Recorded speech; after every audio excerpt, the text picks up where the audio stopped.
Good afternoon, blessed beings, and mabuhay. This is Bless. I'm gonna talk about Filipino magic. Quite a lot of my viewers are asking me about Gayuma. What is Gayuma? Okay, so it's one of the many terms that you would hear when you talk about Filipino magic, aside from anting-anting, agimat, mutya, Gayuma. Gayuma is not just about love potions per se. So I'm gonna use a book, but it's in Filipino, and I'm just gonna let me just find out who's I'm just gonna put the name or the title of the book and its author as well, but I'm gonna use this as a reference because it's in Filipino. I need to kind of translate this for you guys.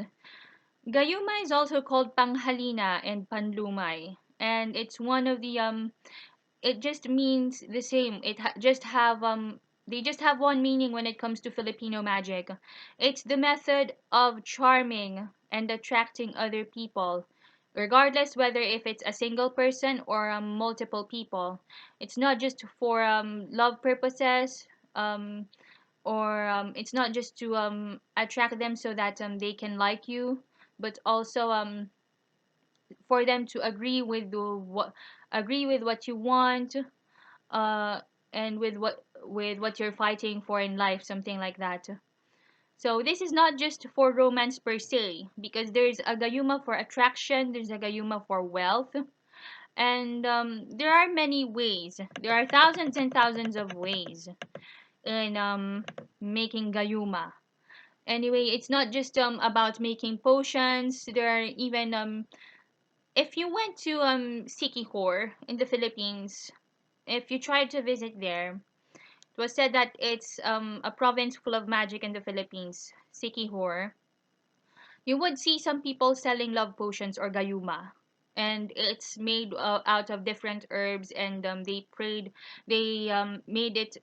cooked the potion with a certain, in a ritualistic way. They didn't just cook it, but they put prayers and spells and incantations on the potion.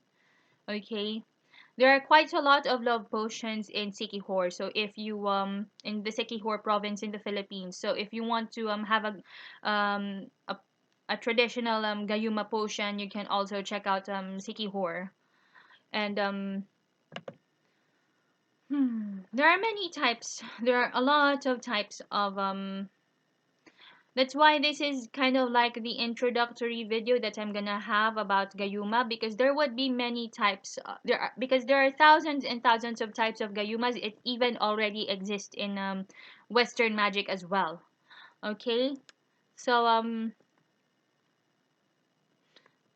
let me see here. The thing about Gayuma is that um because some people are asking me about love magic and something like that. I'm proud to say that I never used magic or potions to kind of like manipulate others' free will, because they think that using a gayuma is like forcing someone to love you.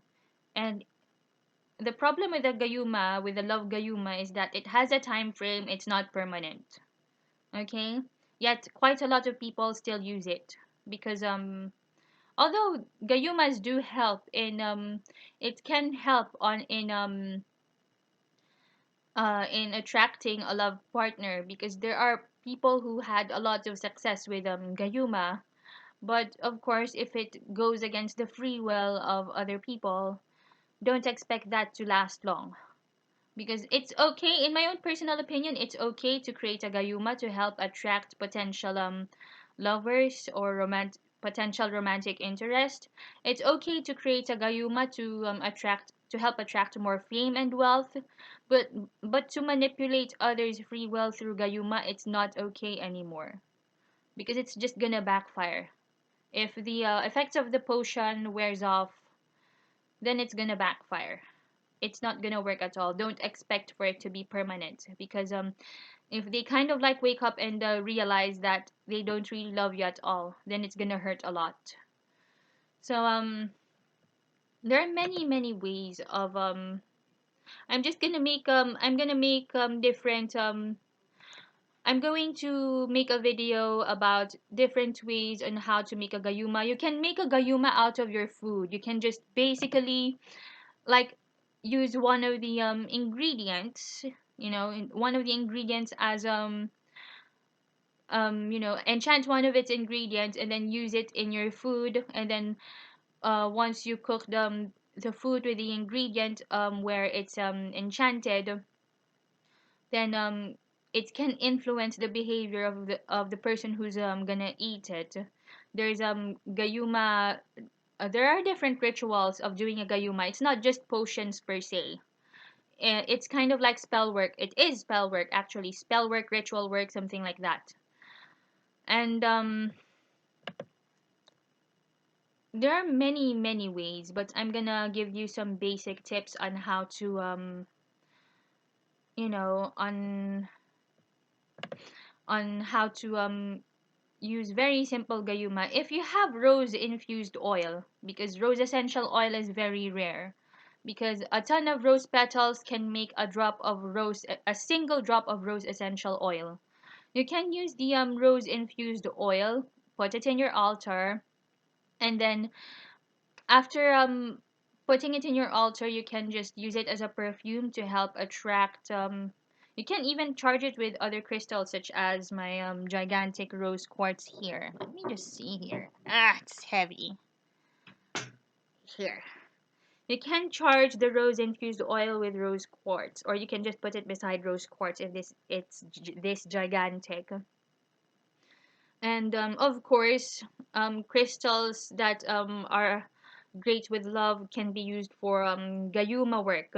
Actually, anything, any because gayuma is kind of like a general term, and in my own opinion, even if you're already working with love magic, that's not considered as Filipino magic. That can even be considered as gayuma. Okay. So you can charge your rose infused oil with the rose quartz or any other love stones such as ruby, garnet. And if you're gonna make a gayuma, it some advice that you have to make that during the waxing moon and the full moon. Don't make a gayuma when the moon is waning or if it's new moon, or else it's not gonna work at all. So rose quartz is very good for attracting love, and this one, as long as you're working with it, it can be considered as um a tool that can be used for making gayuma as well. So let's go back to the rose infused oil. You just have to consecrate the rose infused oil and use it as a perfume to attract other people, or you can put it in your wallet to attract wealth.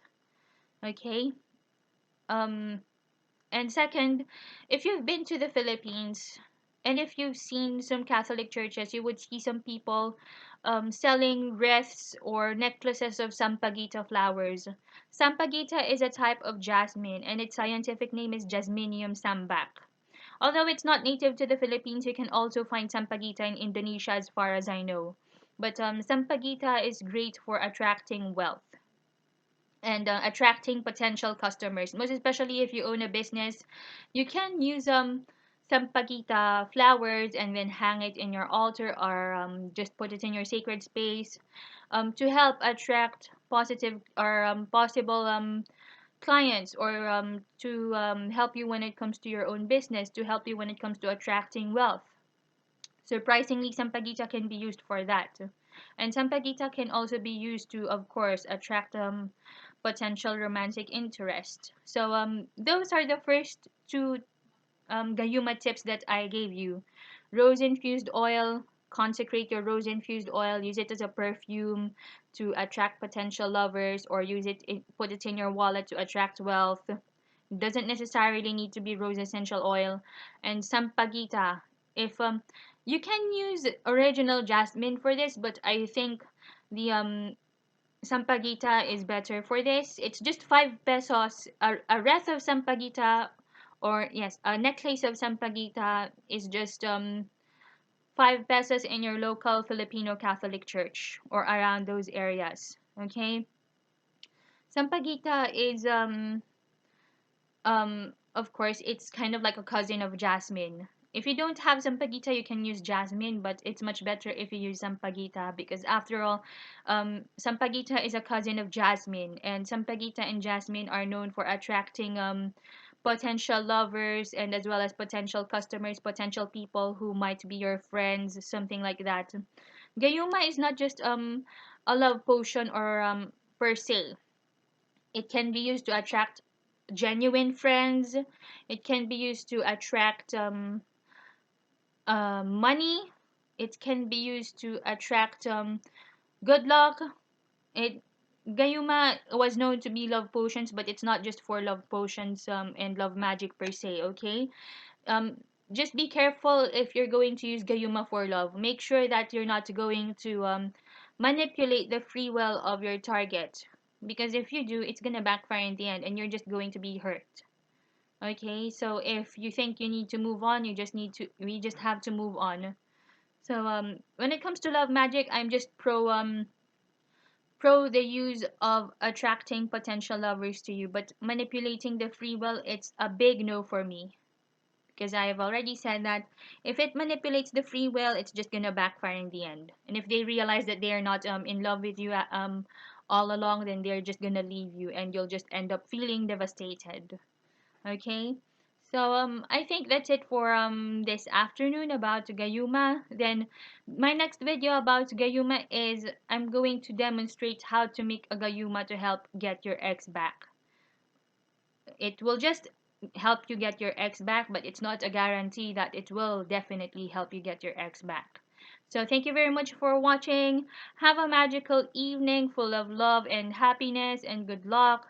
Blessed be. Bye.